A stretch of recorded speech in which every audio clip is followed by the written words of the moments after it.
everyone කියලා ඔයාලව සාදරයෙන් පිළිගන්නවා අදත් daily job tips YouTube නාලිකාවට. අද අපි ඔයාලට අරගෙන ආවා වනජීවි සංරක්ෂණ දෙපාර්තමේන්තුවේ රැකියා පුරප්පාඩු 114ක්.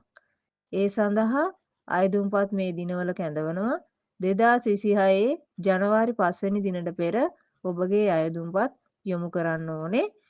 තිරේ දිස්වන වෙබ් අඩවියේ සඳහන් කරලා තියෙන සියලු තොරතුරු සහ ඇප්ලිකේෂන් එක ඔන්ලයින් ක්‍රමයට පුරවලා ඉක්මනින්ම අයදුම් කරන්න.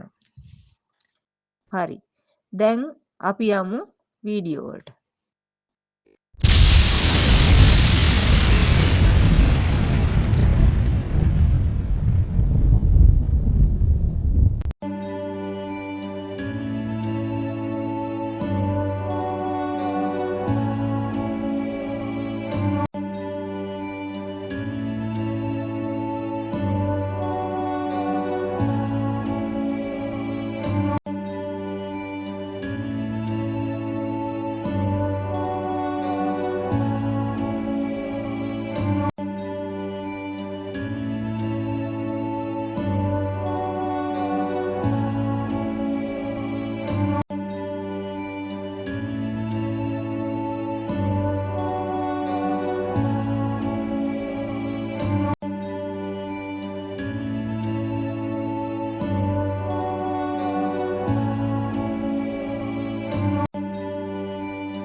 ඒ වගේම මේ වුණකොටත් ඔයාලා අපිව subscribe කරලා නැත්නම් subscribe කරලා තියාගන්න. අපි දිගින් දිගටම අපට ලැබෙන රැකියා තොරතුරු ඔබ වෙත ගෙන එන්න සූදානම්.